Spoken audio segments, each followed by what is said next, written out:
सारा प्रणाम। सहारा से जुड़े हुए समस्त कर्तव्योगी साथियों का और सहारा से जुड़े हुए हमारे प्यारे निवेशकर्ता साथियों का और सोशल मीडिया पर कार्यरत समस्त जांबाज बुद्धिजीवियों का एक बार फिर से हार्दिक अभिनंदन, स्वागत है। दोस्तों, मैं ये सारी बातें आप लोगों के सामने इतने आत्मविश्वास के साथ इस वजह से रखता हूँ कि एक बार मैं अपनी गाड़ी चलाकर कहीं जा रहा था और एक बड़ा लोडर ट्रक अब हमारे सामने एक दूसरे ट्रक को पास करके बिल्कुल सामने वाली रॉन्ग साइड में आया। और रॉन्ग साइड में आने के बाद मैंने देखा कि लगता है आज थोड़ा सा गलत नक्षत्र में हम लोग घर से निकले, शायद कुछ अनहोनी हो सकती है। लेकिन तभी मालूम पड़ा कि वो ट्रक ऑटोमेटिक जहां से आया था उसी जगह पर वो वापस से हो गया। मैंने सोचा कि पता नहीं ये ऐसा कैसे हुआ। तो फिर मालूम पड़ा कि जितने बड़ा वो ट्रक था उससे भी बड़ा ट्रक मेरी गाड़ी के पीछे आ रहा था। वो मेरी वजह से नहीं, उस मेरे पीछे चलने वाले ट्रक की वजह से वो अपनी लाइन में पहुंच गया। ठीक ऐसे ही जो कुछ भी हम लोग कहते हैं उसके पीछे का बैक वो सहारनिया परिवार है। अगर सहारनिया परिवार नहीं होता, अगर मेरे पीछे वो बड़ा ट्रक नहीं होता तो शायद एक्सीडेंट हो जाता, क्योंकि छोटी मोटी गाड़ियों को बड़े वाहन वाले कहाँ देखते हैं, उसको तो कीड़ा मकोड़ा समझ के रौंद डालते हैं। ठीक इसी प्रकार से बहुत सारी कंपनियों के कार्यालय, बहुत सारी कंपनियों के जमाकर्ता, बहुत सारी कंपनियों के कार्यकर्ता ऐसे ही हमारे बहुत सम्मानित रेगुलेटर ने रौंद दिए, उनका सफाया कर दिया। लेकिन हम नहीं उसमें शामिल, आप नहीं उसमें शामिल, सहारनिया परिवार का कोई कार्यकर्ता, कोई जमाकर्ता उसमें शामिल नहीं है, क्योंकि पीछे जो चल रहा है ना वो इतना भारी भरकम है कि उसको हिलाने का दमखम किसी हिंदुस्तान के रेगुलेटर में नहीं है। ये बात सही है कि थोड़ा सा परेशानी, थोड़ा सा नहीं बहुत बड़ा परेशानी खड़ा जरूर हुआ है, लेकिन पीछे का बैकग्राउंड, पीछे का जो बड़ा भारी भरकम संस्था है वो पूरी दमखम से आज भी हमारे पीछे खड़ा हुआ है।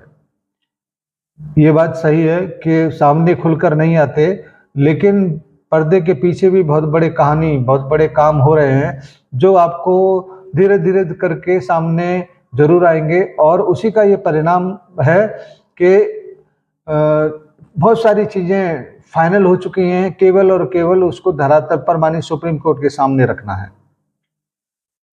कल 1 तारीख है और परसों है 2 तारीख। 2 तारीख को 3 बजे के बाद और लगता है 4-5 बजे तक, यानी कि 1.5-2 घंटे के लगभग का जो सुनवाई होगा वो इतना महत्वपूर्ण होगा कि किसी भी तरफ ये मामला जा सकता है। बहुत बड़ी राहत भी मिल सकती है, बहुत बड़ा आप लोगों का दर्द को दूर किया जा सकता है, ऐसी संभावनाएं हैं। और आने वाले समय में जब इन सारी चीज़ों को लेकर आगे भी कार्रवाई होगी माने सुप्रीम कोर्ट की तरफ से, तो पूरा का पूरा प्रकरण एकदम जीरो हो जाएगा और आपकी समस्याएं सहारनिया परिवार के कार्यालय से फिर दोबारा से उसी प्रकार से समाधान लेकर आएंगी, जिसकी कामना, जिसकी उम्मीद हिंदुस्तान का एक एक जमाकर्ता कर रहा है और एक एक कार्यकर्ता कर रहा है, क्योंकि उसको पता है कि पोर्टल के माध्यम से भुगतान नहीं हो सकता। पोर्टल का जो सबसे बड़ा मूल काम था वो हो गया, और वो काम है कि आप सत्यापित हो गए कि हाँ, सहारनिया परिवार का जमाकर्ता फर्जी नहीं, एकदम जेन्युइन है। और उसी जमाकर्ता को सहारनिया परिवार इतने दिनों से जेन्युइन बताने की कोशिश कर रहा था, सेबी उसकी बात सुनने को तैयार नहीं था और सेबी के माध्यम से सुप्रीम कोर्ट भी ये बात सुनने को तैयार नहीं था। लेकिन सहकारिता मंत्रालय की तरफ से जो प्रमाणिकता दी जा रही है उससे सेबी भी सहमत होगा और सुप्रीम कोर्ट भी सहमत होगा। और इन्हीं सारी सहमतियों का आधार है कि सहारनिया परिवार का जमाकर्ता का भुगतान निश्चित रूप से सहारा के कार्यालय से ही होगा। और इसका जो भी सूचना अपडेट होगा उसको हम बराबर आप लोगों के बीच में रखते रहेंगे। आज का जो आपका टाइटल मैंने रखा था कि सारा जमाकर्ता का भुगतान सारा के कार्यालय से पक्का है, वो निश्चित रूप से होगा। साथियों, बहुत विकट समस्याओं से हम लोग जूझ रहे हैं और समस्याएं निश्चित रूप से सदैव नहीं रहेंगी, उनका समाधान भी होगा। तो इन समाधान की तरफ हम लोग बढ़ चुके हैं और समाधान भी निश्चित रूप से होना है। आप लोगों से मेरा हमेशा से इस बात का गुजारिश रहता है कि आप जिस भी प्लेटफॉर्म पर सोशल मीडिया के हैं, आप अगर आपको अच्छा लगता है इसको शेयर करना, तो आप अपने सोशल मीडिया के उस हैंडल से जरूर यथार्थ के इस वीडियो को शेयर करिएगा, जिससे हमारे जमाकर्ता को थोड़ा सा तसल्ली हो, जिससे आने वाले समय में वो भुगतान के लिए इतना परेशान न हो जितना कि वो अभी तक होता आया है, क्योंकि ये परेशानी अब ज़्यादा दिन तक नहीं चलेगी। माननीय सुप्रीम कोर्ट का आदेश जैसे ही संस्था को होगा, भुगतान की व्यवस्था निश्चित रूप से सहारा के कार्यालय से होगी, क्योंकि इसके पीछे बहुत बड़े कारण मुझको नज़र आते हैं। उन्हीं बातों को मैं आपके बीच में रखता हूँ।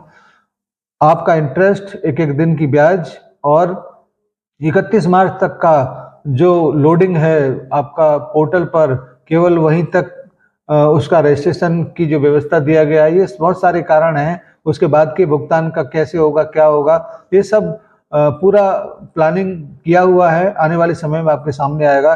ऐसे ही बहुत सारी अपडेट के लिए हम लोग यथार्थ पर आपके तमाम परेशानियों को सॉल्व करने के लिए उपस्थित होते हैं, और जो अपडेट होता है संस्थागत, चाहे किसी और के माध्यम से, सूत्रों के माध्यम से, वो सब हम आपके बीच में लेकर आते हैं।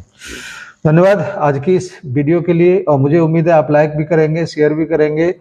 कमेंट वो नहीं कर सकते जो आप करना चाहते हैं, इसीलिए फिल्टर लगा हुआ है, आप केवल पॉजिटिव कमेंट ही कर सकते हैं। और इसको मैंने इस वजह से और लागू किया है क्योंकि बहुत सारे निवेशक, बहुत सारे सम्मानित जमाकर्ता और हमारे कार्यकर्ता बहुत सारे ऐसे होते हैं जो यहाँ पर थोड़ा रिलीफ के लिए आते हैं। अगर हमको कमेंट के माध्यम से अगर टेंशन देंगे तो फिर यहाँ उद्देश्य पूरे नहीं होंगे। धन्यवाद सभी को, सादर सारा प्रणाम, और हमारे समस्त कर्तव्य निवेशकर्ता साथियों को सादर नमस्कार। जय हिंद, सादर सारा प्रणाम।